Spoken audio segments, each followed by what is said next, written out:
Ontario asparagus are fresh and they're available right now all across the province and across Canada. There's over 3,500 acres of asparagus being grown right now, and sometimes harvest is twice a day. These will grow up to 10 inches a day, so they're really an incredible vegetable. So I want to have a recipe that is going to be just as incredible to go along with it. You got fresh pasta with asparagus, prosciutto, and tomato. This combination of flavors is going to make the perfect meal. The first thing we have to do is get started on the fresh pasta. With 3 cups of all-purpose flour measured off, the next step is to add a pinch of salt. So just a little bit of a nice pink Himalayan salt. We'll put that in. And a quick stir. Then I'm going to create a well in the bottom. And it's easiest to do this in a bowl. You can do it on a countertop or cutting board, but doing it in the bowl keeps the mess tidy. So 1, 2, now these farm fresh eggs, they vary in size a little bit. I'm gonna put 4 in. I may need a bit more, but 4 will likely get it done. You can see the beautiful color of those yolks. 4, and then I always like to put a little splash of a good extra virgin olive oil. The next step is to use a fork to whisk up these eggs. And before incorporating it, I really want to get the yolks broke and get a nice mixed egg going. And then as you start, you can see you just begin to incorporate the flour that's along the edges. Continue to work it with the fork until it's completely incorporated. Sure enough, I needed 1 more egg because those farm fresh eggs aren't grated exactly the same size. As it begins to come together, if you need any more liquid, you can use a splash of water. And if it's a little too wet, you can always add just a bit more flour.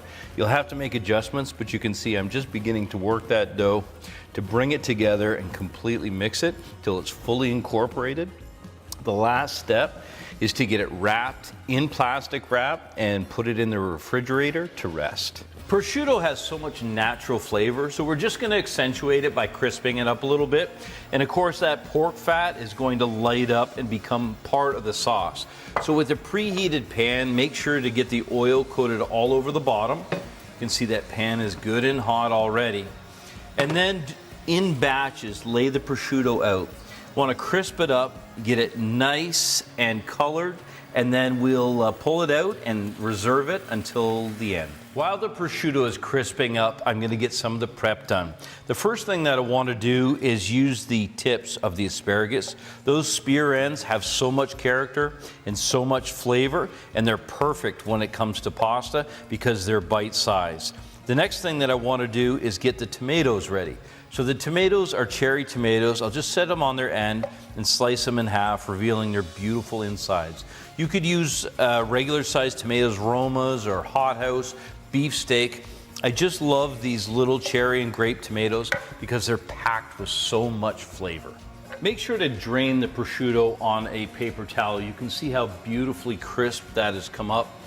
Then using the same pan, I'm going to go in with the spears and the heirloom tomatoes. I'm going to saute that until they're lightly colored. Remember, it's got all that beautiful pork fat in there. All I have to do is season it with some salt and pepper and saute it until it's tender and some flavor developed. Make sure to rest your pasta for at least 30 minutes, if not an hour or 2. Keep in mind when you make pasta this way, you can also freeze it.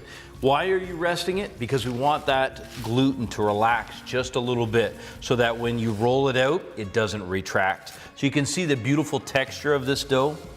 I just love making dough with fresh farm eggs. Then all you need to do is just simply flour your work surface and be generous. This is the one place it will stick. And then I'm going to take and divide it by 4. So I'm only working with a quarter at a time. This extra I'm going to take and set aside. Make sure to wrap it up, otherwise it's going to dry out on you.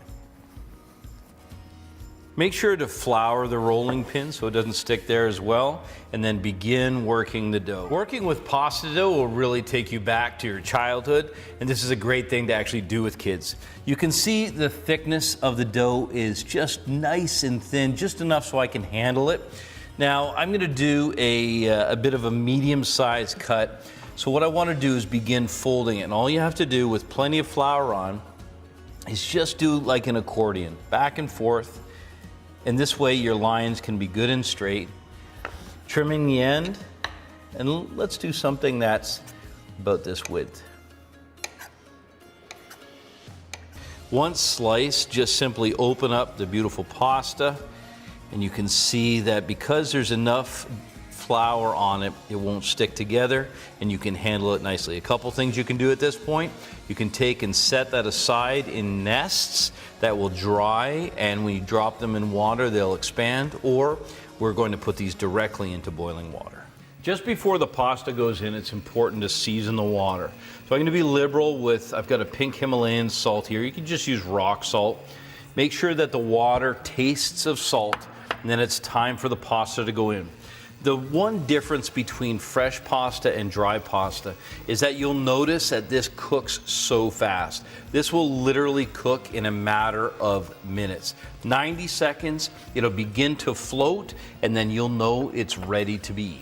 I'm so excited about this dish. It smells so great and it looks incredible.